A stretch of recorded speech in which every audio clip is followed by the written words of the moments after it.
Dear students, this is Praveen Kumar Agrawal from Management Department. Welcomes you in my today's lecture of Business Organization.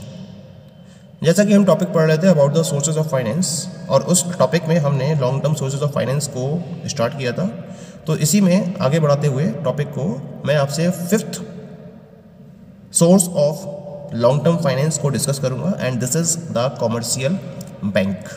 Actually जो commercial bank है वो हर type के loan को available कराती है।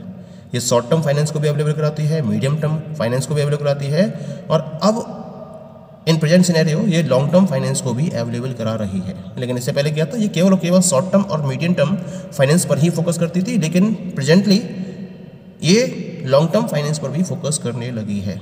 क्या मतलब होता है कमर्शियल बैंक्स का? कमर्शियल बैंक्स किसी भी पर्टिकुलर इकोनॉमी में एक वाइटल पोजीशन को फॉलो करती हैं, क्योंकि ये डिफरेंट टाइप के बिजनेसेस को डिफरेंट पर्पस कंप्लीट करने के लिए डिफरेंट पीरियड ऑफ टाइम पर फंड की अवेलेबिलिटी कराती हैं। कोई भी बिजनेस फर्म है, उसको अपना बिजनेस स्टार्ट करना है, किसी भी लेवल पर करो क्यों ना हो ना, चाहे उसे शॉर्ट टर्म फाइनेंस की रिक्वायरमेंट है, चाहे उसको मीडियम टर्म फाइनेंस की रिक्वायरमेंट है या फिर उसको लॉन्ग टर्म फाइनेंस की रिक्वायरमेंट है। ये जितनी भी रिक्वायरमेंट्स होती हैं ये कमर्शियल बैंक्स के बेसिस के हेल्प से कंप्लीट की जा सकती हैं in the present scenario. Bank क्या करते हैं?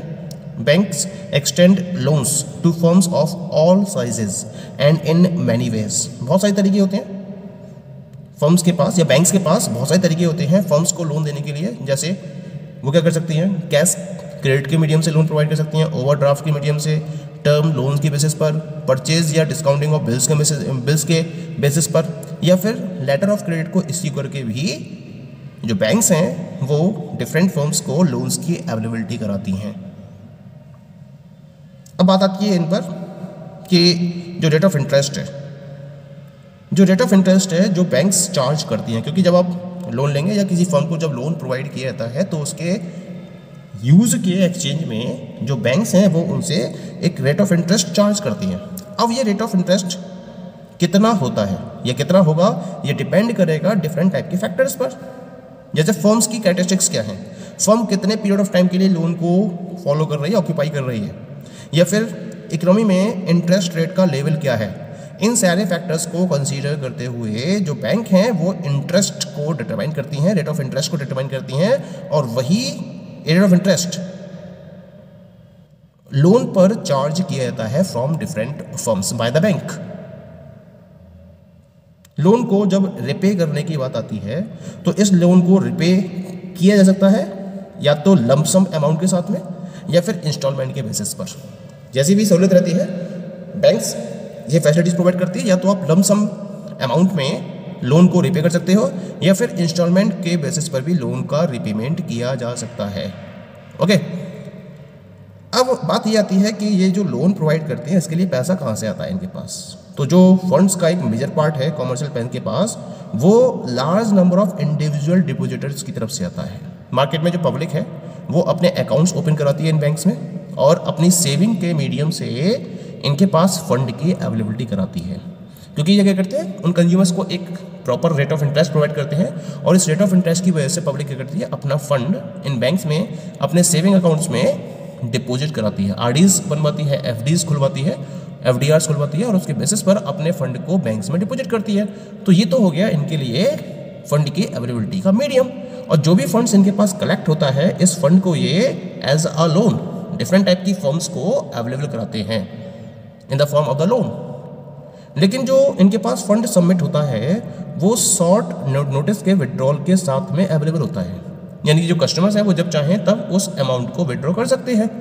तो इसी वजह से ये क्या करते हैं, ज़्यादातर बैंक्स जो कमर्शियल बैंक्स होते हैं वो कस्टमर्स जो वो बैंक फर्म्स की शॉर्ट टर्म और मीडियम टर्म रिक्वायरमेंट्स को कंप्लीट करने में कैपेबल होते हैं।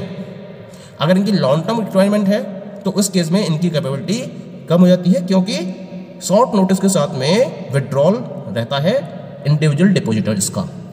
लेकिन आज के केस में क्या है ना, आज के टाइम में देखा जाए तो मैक्सिमम नंबर ऑफ कंज्यूमर्स क्या करते हैं, एफडीआर्स फिक्स्ड डिपॉजिट या फिर रैकिंग डिपॉजिट्स में अपना पैसा सबमिट कर रहे हैं प्रॉपर रेट ऑफ इंटरेस्ट मिलने की वजह से। इसी वजह से इनके पास लॉन्ग टर्म तक के लिए भी फंड की अवेलेबिलिटी रहती है।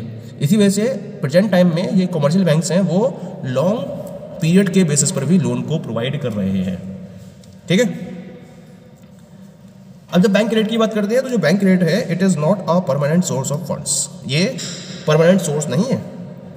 अगर आप सोचो कि बैंक से आपने लोन ले लिया और आप लॉन्ग पीरियड ऑफ टाइम तक के लिए अवेलेबल हो गए, then it is not enough. ये एक परमानेंट सोर्स नहीं है फंड का। आपको एक पर्टिकुलर टाइम पीरियड के बाद इस पर्टिकुलर अमाउंट को बैंक को रिपे भी करना होता है। हालांकि जो बैंक्स हैं इन्होंने अपने लोन को लॉन्गर पीरियड ऑफ टाइम तक एक्सटेंड करना शुरू कर दिया है, लेकिन इसके बावजूद भी क्या होता है, जब लॉन्ग पीरियड ऑफ टाइम तक बैंक्स लोन प्रोवाइड करती हैं तो इसके लिए बैंक्स एक सिक्योरिटी उसके बदले में चाहती हैं। The borrower is required to provide some security, यानी कि बोरोवर को बैंकों को सिक्योरिटीज प्रोवाइड करनी होती हैं, या फिर जो फर्म की असेट्स हैं उन पर चार्ज क्रिएट करना होता है। जब कमर्शियल बैंक्स लोन को सैंक्शन करती हैं उससे पहले, तो जब लोन लेने जाओगे आप बैंक से तो बैंक लोन सैंक्शन करने से पहले क्या करती है, आपसे सिक्योरिटी के तौर पर कुछ असेट्स की डिमांड करती है और जो फर्म की असेट्स हैं उन पर एक चार्ज क्रिएट करती है। उसके बाद ही बैंक्स फर्म्स को लॉन्ग पीरियड ऑफ टाइम के लिए लोन्स की अवेलेबिलिटी कराती है। Okay, now we will discuss upon some of the merits of commercial banks. The very first merit of raising funds from a commercial bank is banks provide timely assistance to business by providing funds as and when needed by it। क्योंकि banks के जो financial operations हैं वो continuation में चलते रहते हैं और कंटिन्यूशन में होने की वजह से जो बैंक्स हैं वो टाइमली असिस्टेंस प्रोवाइड करती हैं। जब कभी भी किसी भी फर्म को या किसी भी कंपनी को फंड की रिक्वायरमेंट होती है वो तुरंत इसको बैंक्स से अवेलेबल कर सकता है at any time. Second merit है इसके अंदर, secrecy of business can be maintained as the information supplied to the bank by the borrowers is kept confidential. सबसे बड़ी बात है कि इस पर्टिकुलर सोर्स का यूज करते हुए जो एक बिजनेस फर्म है वो सीक्रेसी को मेंटेन कर सकती है, क्योंकि जो इन्फॉर्मेशन है बैंक और बोरोवर के बीच में वो कॉन्फिडेंशियल रखी जाती है, किसी को भी वो ओपन नहीं की जाती है। ठीक है, थर्ड मेरिट है इसके अंदर, डिफरेंट टाइप की फॉर्मेलिटीज़ हैं।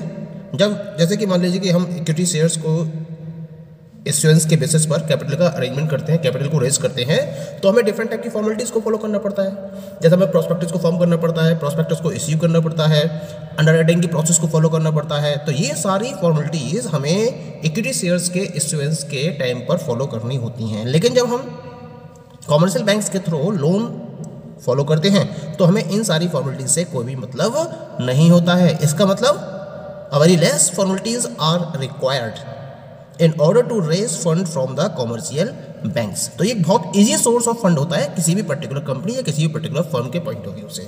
ठीक है, नेक्स्ट मेरिट है इसके अंदर that loan from a bank is a flexible source of finance as the loan amount can be increased according to business needs and can be repaid in advance when funds are not needed। Flexibility बहुत high level की होती है। जब मैं commercial bank के basis पर loan को arrange करता हूँ और फंड को रेज करता हूँ उसके बेसिस पर, तो ये एक बहुत फ्लेक्सिबल सोर्स है। क्यों है? क्योंकि जो लोन की अमाउंट है उसको इंक्रीज भी किया जा सकता है जैसे कि बिजनेस की नीड है। मान लीजिए आपने बैंक से लोन लिया और कुछ पर्टिकुलर पॉइंट ऑफ टाइम के बाद आपको फिर से लोन की रिक्वायरमेंट है, फिर से फंड की रिक्वायरमेंट है, तो अगेन आप बैंक से लोन ले सकते हो। फ्लेक्सिबिलिटी है इसके अंदर, अगेन आप बैंक से loan with in a short period of time arrange कर सकते हो। इसके साथ साथ अगर आपके पास फंड अवेलेबल है या फिर जो फंड आपने बैंक से ले रखा है उसकी आपकी ज़रूरत नहीं है, या फिर आपके पास सफिशिएंट फंड की अवेलेबिलिटी है, तो उस केस में आपने बैंक से जो लोन दे रखा है उसको आप टाइम पीरियड खत्म होने से पहले भी रिपे कर सकते हो।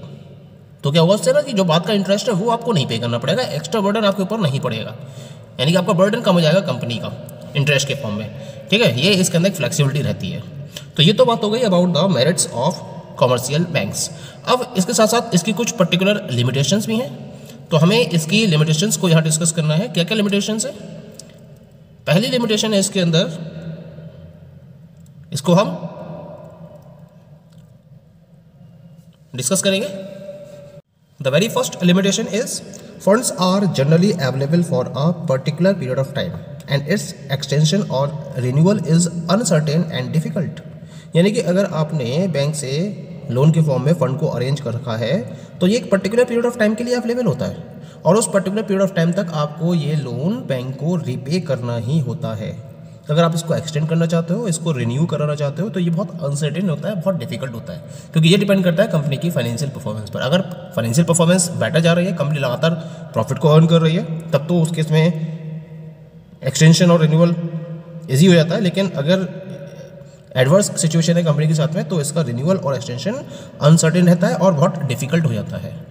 सेकेंड लिमिटेशन है इसके अंदर दैट जब बैंक कंपनी को लोन अवेलेबल कराती है तो लोन अवेलेबल करने से पहले, सैंक्शन करने से पहले डिटेल्ड इन्वेस्टिगेशन को फॉलो किया जाता है from the side of bank, जिसमें वो कंपनी के अफेयर्स के बारे में, फाइनेंशियल स्ट्रक्चर के बारे में, ऐसे ही डिफरेंट टाइप की इंफॉर्मेशन कंपनी के पॉइंट ऑफ व्यू से कलेक्ट करती है और उसके साथ साथ जो पर्टिकुलर अमाउंट पे कर रही है उसके सिक्योरिटी के लिए असेट्स या फिर जो उसकी पर्सनल सिक्योरिटीज अवेलेबल है उसके पास, उनको सिक्योरिटी के तौर पर या मॉर्गेज के तौर पर चार्ज कर सकती है।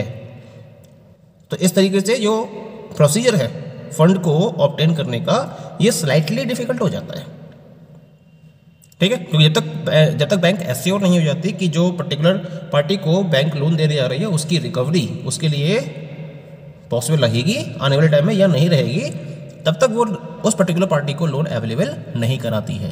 तो इसी वजह से डिटेल्ड इन्वेस्टिगेशन को फॉलो किया जाता है by the bank. Okay, next divided is, कुछ केसेस ऐसे होते हैं जहां पर बैंक्स के द्वारा जब लोन ग्रांट किया जाता है तो डिफिकल्ट टर्म्स एंड कंडीशंस को इम्पोज कर दिया जाता है और उन टर्म्स एंड कंडीशंस के बेसिस पर ही कंपनीज को लोन प्रोवाइड किया जाता है। जैसे रेस्ट्रिक्शन में भी imposed on the sale of mortgaged goods, जिन गुड्स को मॉर्गेज्ड किया गया है एज अ गारंटी या एज अ सिक्योरिटी, जिन गुड्स को या जिन पर्टिकुलर असेट्स को फॉलो किया गया है उनकी सेल पर एक इम्पोजिशन होता है, एक रेस्ट्रिक्शन को इम्पोज कर दिया जाता है, यानी कि आप उन्हें सेल नहीं कर सकते बिना बैंक की परमिशन के। तो इस तरह से जो नॉर्मल बिजनेस की वर्किंग है वो और ज़्यादा डिफिकल्ट हो जाती है कंपनी के पॉइंट ऑफ व्यू से, ठीक है। ऐसे ही इसकी एक डिमेरिट और है, fourth demerit is as fixed charge instrument loans put a permanent burden on the earning of a company. सबसे बड़ी बात क्या है कि ये जो है फिक्स्ड चार्ज इंस्ट्रूमेंट है, जो आपके इंटरेस्ट है, रेट ऑफ इंटरेस्ट है, वो लगातार क्या होते हैं, हर साल एनुअल बेसिस पर चार्ज किए जाते हैं। कंडीशंस होती हैं, क्वार्टर बेसिस पे भी चार्ज कर सकती है बैंक, हाफली बेसिस पे भी चार्ज कर सकती है, एनुअल बेसिस पे भी चार्ज कर सकती है। ये डिपेंड करता है टर्म्स एंड कंडीशंस क्या रही हैं जब आपने बैंक से लोन लिया है तब, ठीक है। लेकिन ये एक फिक्स चार्ज इंस्ट्रूमेंट होता है और जिसकी वजह से जो कंपनी की अर्निंग है उस पर एक परमानेंट बर्डन अवेलेबल हो जाता है। तो इसी वजह से यहाँ रिस्क बहुत ज़्यादा रहता है अगर फर्म की या कंपनी की अर्निंग में बहुत ज़्यादा फ्लक्चुएशंस हैं, अप एंड डाउन है अगर कंपनी की अर्निंग में, तो उस केस में ये एक फिक्स चार्ज इंस्ट्रूमेंट होता है जिसकी वजह से कंपनी की अर्निंग पर एक परमानेंट बर्डन बन जाता है जब तक कि कंपनी इसको रिपे नहीं कर देती है, ठीक है। And the last one is the financing through loans is costly as compare to cost of preference और कॉस्ट ऑफ डिवेंचर्स। यानी कि अगर कंपनी ने लोन के थ्रू फाइनेंसिंग को फॉलो किया है तो उस केस में इसकी जो कॉस्ट है, यानी कि इस पर जो इसे इंटरेस्ट पे करना पड़ता है, वो ऑलमोस्ट क्या होता है, वो हायर होता है in comparison to cost of preference shares and cost of debentures. यानी कि जब कंपनी प्रेफरेंस शेयर्स को इश्यू करती है और डिवेंचर्स को इश्यू करती है और उस पर जो इंटरेस्ट पे किया जाता है इसके द्वारा to their preference share holders and debenture holders, वो लोन पर प्रोवाइड किए जाने वाले रेट ऑफ इंटरेस्ट से कम होता है। तो कुल मिला के जब लोन के थ्रू फाइनेंसिंग को फॉलो किया जाता है तो ये एक कॉस्टली अफेयर प्रूफ होता है in comparison to other sources. Okay, so these all are the different demerits of raising finance through commercial banks. Okay, thank you.